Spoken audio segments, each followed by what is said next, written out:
观众朋友大家好，欢迎收看杰森视角。世界在过去半个世纪遵循的经济秩序已经轰然崩塌，全球金融市场的恐慌是非理性发泄，还是他们看到了可怕的未来？个人投资者该如何应对这个不确定的世界？中共是目前唯一对美国做出大规模报复的国家，这意味着什么？未来世界经济秩序将如何重构？我3月29日节目的主标题是4月2日全球化终结日，结果一语成谶。过去一周，华尔街从焦虑开始，以震惊和恐慌结束。川普在4月2日公布的美国新关税政策，涉及面之广，力度之大，比华尔街最坏的预计还要坏10倍。新政策对全球所有角落的进口商品开征高额关税，冲击所有领域。投资人已经习惯了面向世界的投资，企业已经习惯了面向世界的生产和经营。这套他们使用了近50年的游戏规则，在4月2日之后一下失去了意义。未来的一切都变成了未知数，困惑、害怕和愤怒充斥华尔街。华尔街恐惧指数飙升至疫情开始以来的最高收盘水平。2天内，美国标普500指数下跌 9%， 所有11个板块全面下跌。日本日经225指数在过去一周下跌了 9%， 欧洲斯托克600指数下跌了 8%， 这都是这些指数自2020年3月疫情开始以来最大的单周跌幅。很多投资人在4月2日前选择黄金规避风险，因此黄金期货在4月2日前创下历史新高。没想到在过去几天，居然黄金也下跌了近 3%。 有人分析说，那是因为一些投资人不得不抛售黄金来弥补他们股票账号上因股价暴跌而引发的资金不足。不同性质的金融产品一旦进入这种联动机制，不可预测和大范围崩盘的可能性会大幅提升。国际大宗商品也出现暴跌，拿国际石油做例子，美国基准油价在4月2日后的2天内暴跌了 14%， 跌至4年来的最低水平。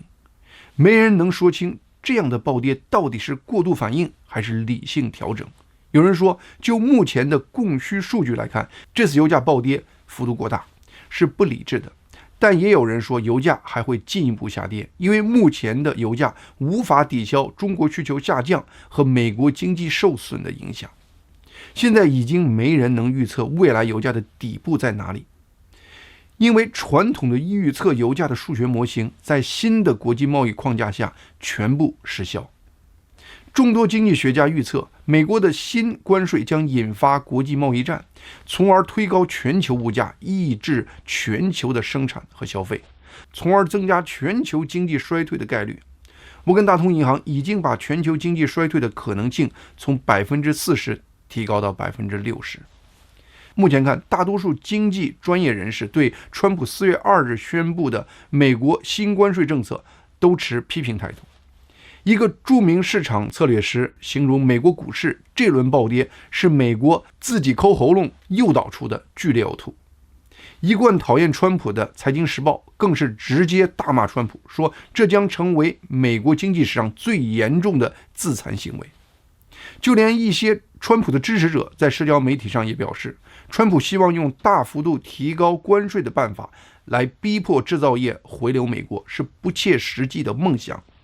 川普的支持者因此担心，如果美国经济真的自此败落下去，大概率会引发共和党在2026年的中期选举中大败，让川普从此失去美国国会，造成他在后面2年一事无成。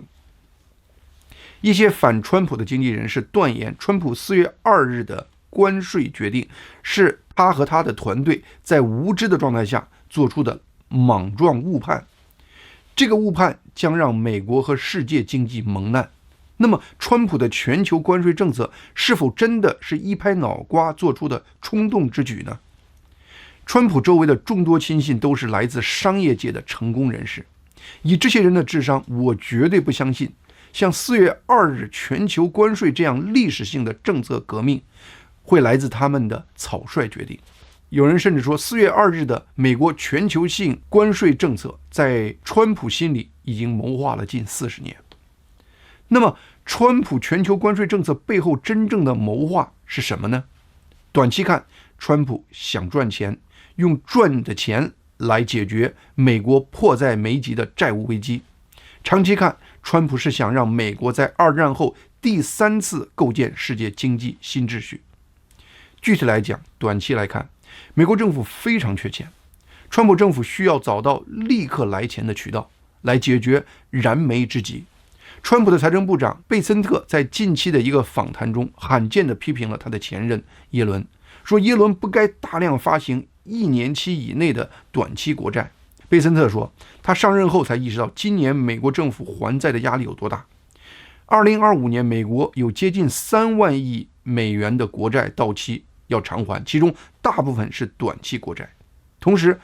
，2025财年，就是从2024年10月到2025年9月，美国的净利息支出预计将达到接近1万亿美元，已经远超美国的国防开支。另外，川普第2任最主要的一个竞选承诺就是要维持和扩展他在第1任时推出的对美国人的减税法案。目前这个法案在共和党主导的国会2院都遇到来自共和党自身的阻力。如果要延续川普第1任的减税政策，再加上他在竞选中承诺的取消对小费、加班费和社会福利保障方面的税收的这些新减税计划，未来10年美国政府的税收会平均每年减少5000亿美元。如果美国政府的收入不大幅增加，这些减税项目都将成为美国的国债。截止2024年底，美国政府的债务已经超过36万亿美元，美国人均债务已经超过10万美元。美国债务进入不可持续的状态，因此有一群共和党的众议员铁杆反对以增加国债的方式来给美国人减税。为了赢得这些共和党议员的支持，川普必须找到不增加美国的收入税，却能立刻让美国每年增加5000亿收入的渠道。关税就几乎成为唯一的选择。2024年，美国从全世界进口的商品总额超过4万亿美元，而关税收入大约只有1000亿美元，相当于美国的总体关税率只有 2.5%， 其中大部分还是川普在第1任时和中共打贸易战打出来的成果。美国作为全球绝对的第1大买家，对世界贸易有绝对的定价权。商人出身的川普显然认为美国这个总体关税率实在是低到了愚蠢的程度。在4月2日，川普宣布的美国新关税政策中，第1条就是对美国进口的几乎所有商品都要征收 10% 的关税。这个条款在美东时间4月5日凌晨12点01分正式生效。这个关税涵盖几乎所有国家的进口商品，包括之前被川普点名要加更高关税的国家，现在也先统一收这 10%。在针对那些国家更高的关税在4月9日开始前，这些国家都先交着 10% 的关税。10% 的关税大概率会成为以后卖给美国商品的地板关税税率。就这1条，美国就能从每年进口的4万亿美元商品中征收到4000亿的关税。这一下就解决了川普减税法案需要的5000亿美元的大部分。如果再加上美国要对多个国家征收的额外高关税，美国新增关税绝对轻松补上这5000亿的新窟窿，还有余额。有人可能要问，如果这 10% 的关税最后都转嫁到在美国销售的商品价格上，这难道不是相当于用增加消费税的办法来实现对美国人的收入税的减少？但事实上，任何关税都不可能全部转嫁到消费者身上，一定是由生产、流通和消费3个环节共同承担。而与此同时，现代商业世界有一个基本的游戏规则，那就是甲方比乙方有更大的制定游戏规则和决定价格的权利。在生产者和流通商之间，流通商是甲方；在流通商和消费者之间，消费者是甲方。因此，当在这3个环节中分摊新关税时，生产一方其实是处于相对劣势的。也就是，虽然美国国内的商品会出现涨价的现象，川普新增关税的大头应该还是被美国以外的生产方承担了。因此，宏观看，美国这边肯定是大赚了。说到这里，也许有人会很气愤，美国这不是在欺负全世界的生产方吗？不幸的是，这就是现代人类的游戏规则。在中国做过生意的人应该都清楚，中国的甲方，包括中共官方身份的那些甲方，对中国乙方的压榨更残酷，让乙方出钱出力干活，最后还不给钱的现象，那是比比皆是。所以不要总把这些问题往国家和民族问题上推，要骂就骂现代人类的生活和思维方式，骂现代人无休止的想赚更多钱的思维习惯。正是人的这种思维方式，把买家现在变成了卖家的祖宗。我看到网上有很多人都在骂，说川普涨关税是愚蠢至极，那只会造成美国物价上涨，根本不可能把制造业带回美国。根据我上面的分析，大家应该看到，事实情况应该是这样的：美国政府以减税的方式给美国人10块钱，然后美国政府再从关税上收10块钱来补上，最后美国人在买外国进口东西时可能会多花2块钱。因此总体来讲，美国人在这个过程中还是净赚了8块钱。与此同时，这些新关税把进口商品价格推高的过程，也是给美国制造业创造机会的过程。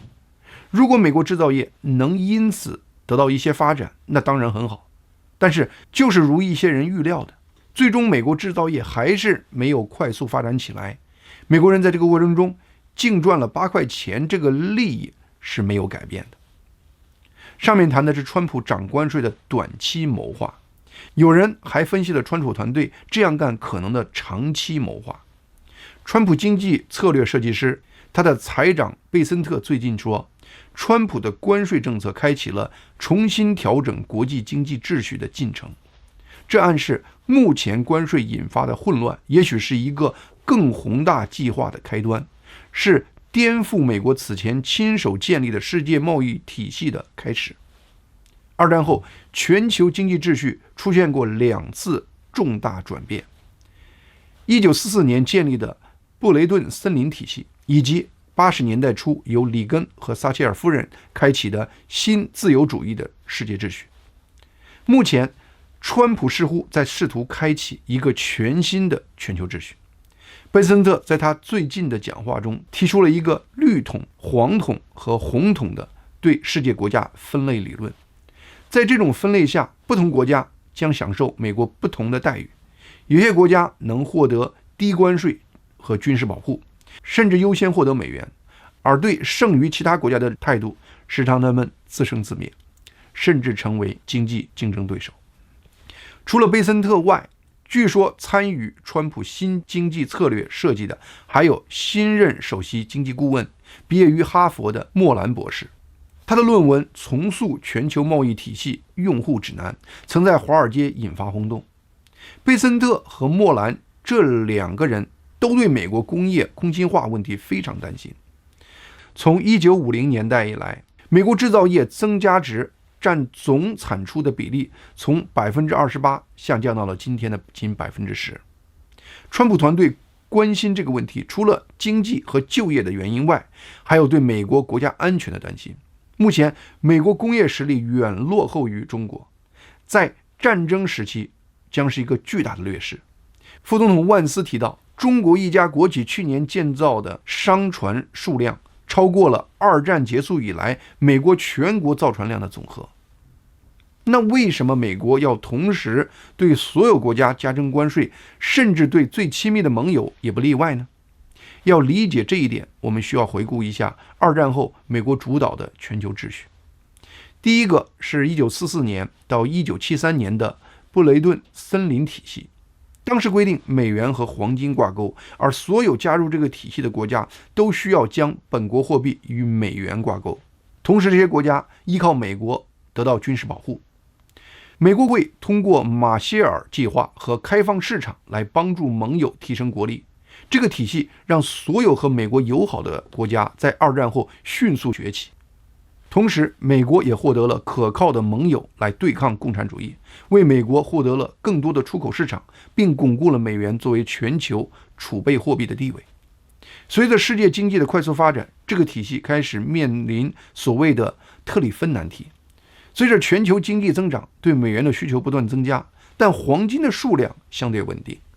最终，尼克松在1971年被迫宣布暂停美元和黄金的直接挂钩，随后全球经济进入动荡期。之后，在80年代初，里根和撒切尔夫人开启了新自由主义世界秩序，特点是降低关税、减少投资壁垒、实施浮动汇率，同时美国为友好国家提供安全保障。在这个体系下，世界很多国家都努力通过促进对美国出口、限制从美国进口来囤积美元。世贸组织以扶植发展中国家发展为理由，甚至公开允许发展中国家对美国征收比美国对他们更高的关税。这个新体系对美国来说是个双刃剑，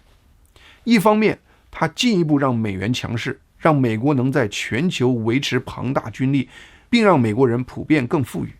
但另一方面，它使美国制造业成本大增，导致制造业工作流失海外。特别是2001年中共加入世贸后，美国制造业开始彻底空心化，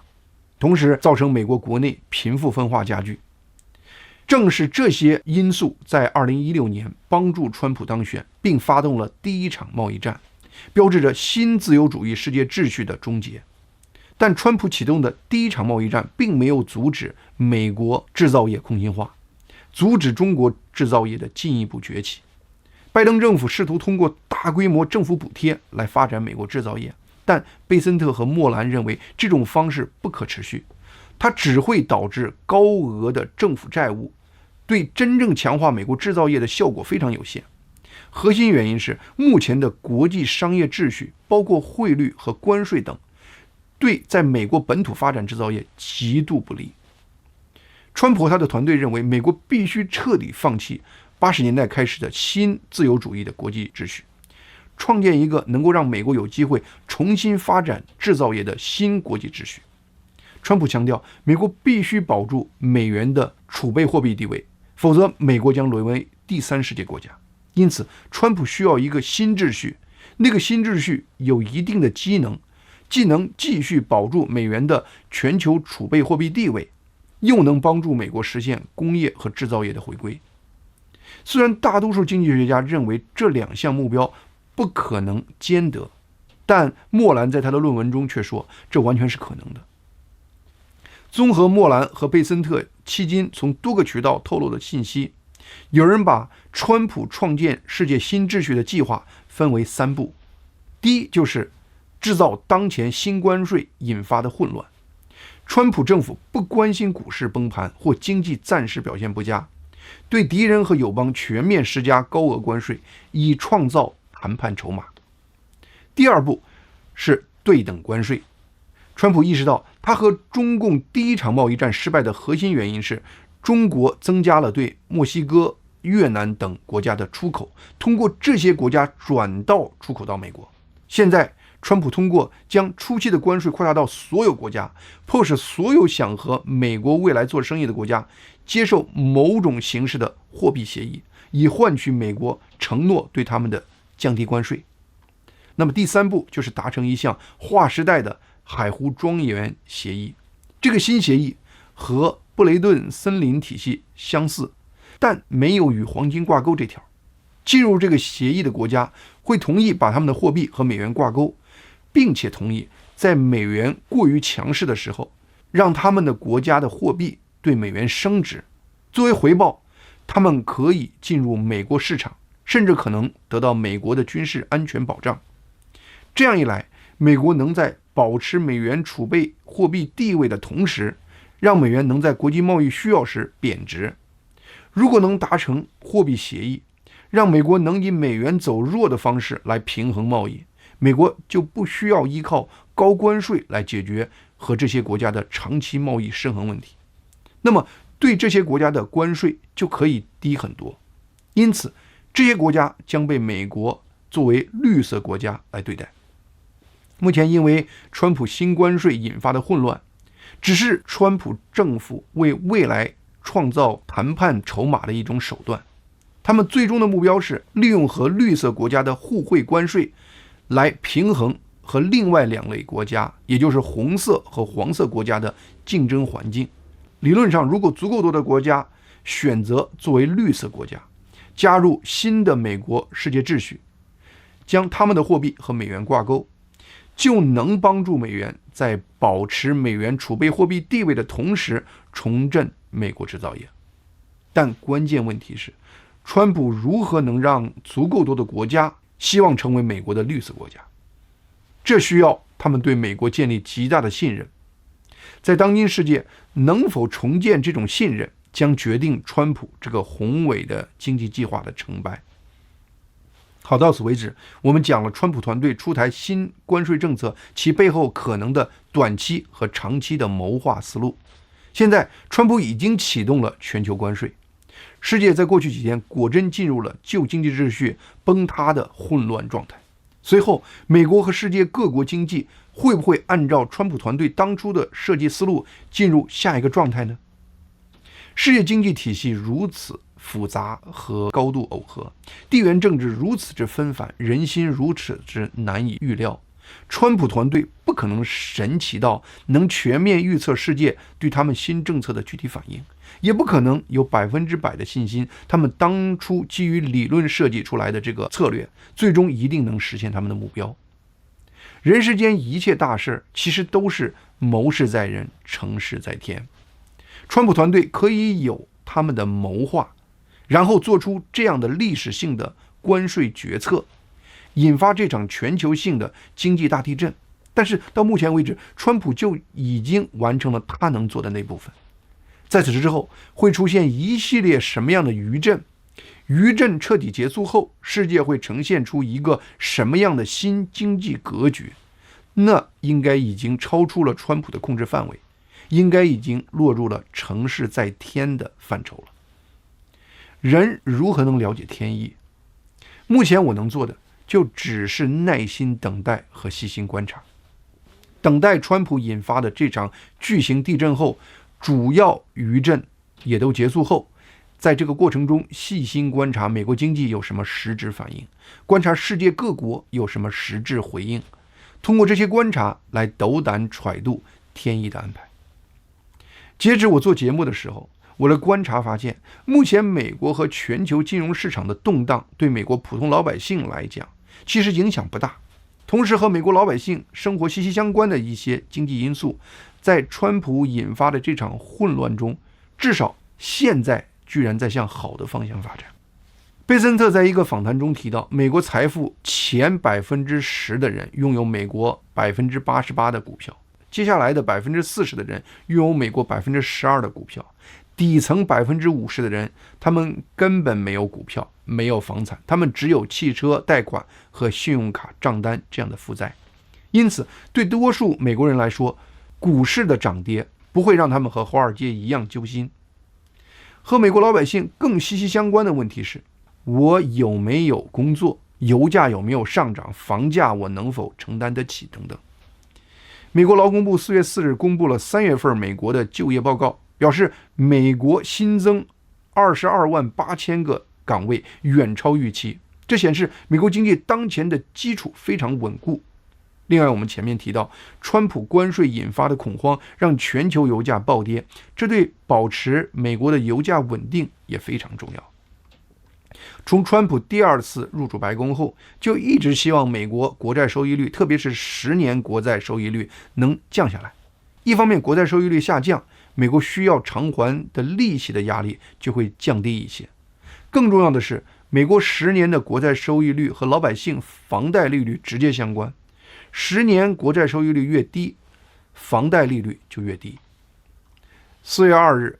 川普宣布的新关税政策立刻引发全球投资人的恐慌，他们大量抛售股票，然后购买最保险的金融产品，也就是美国国债。这听上去有点搞笑，美国政策引发的恐慌需要买美国国债来压惊。不管表面如何不可思议，这就是当今世界的一个现实。我们知道，国债越热销，国债收益率就越低。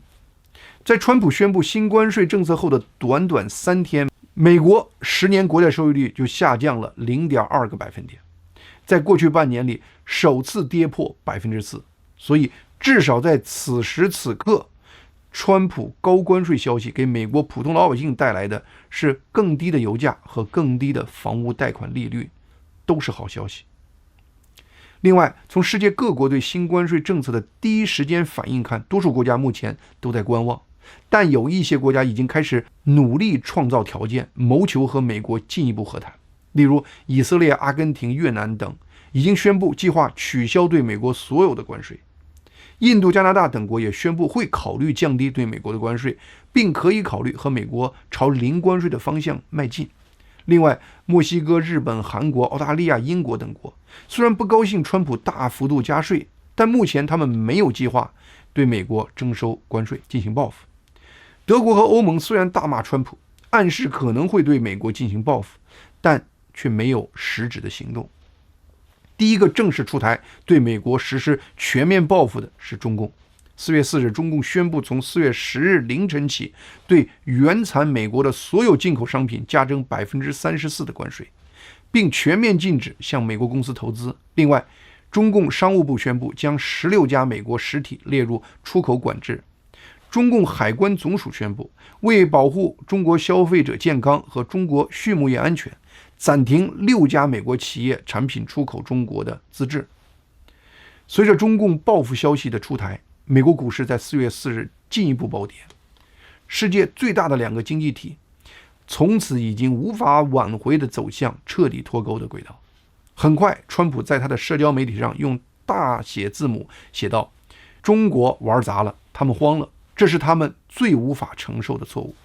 有人说这是川普又在威胁中共，也有人说反正川普已经把对中共的累计关税加到了70%以上，再往上加50%又有什么关系呢？结果都是2国贸易彻底脱钩这一条路。我倒不认为这是川普在威胁中共，他似乎是对中共这么快就放弃和美国谈判有那么一丝惋惜，因为他知道中美从此将在经济上分道扬镳，而越南这样的国家很可能会取代中国成为低端消费品的世界工厂。目前全世界都在屏息关注的是欧盟下面会如何回应。如果他们真的选择和中共一样对美国实施全面报复行动，我们前面分析的川普长期计划将面临巨大的挑战。最后，我们来谈谈在这个世界经济前途莫测的特殊时期，在个人投资方面应该注意些什么。心理学研究显示，强烈的不确定性会触发人的恐惧感，而恐惧感会让人专注于负面信息，阻碍人进行理性思考的能力。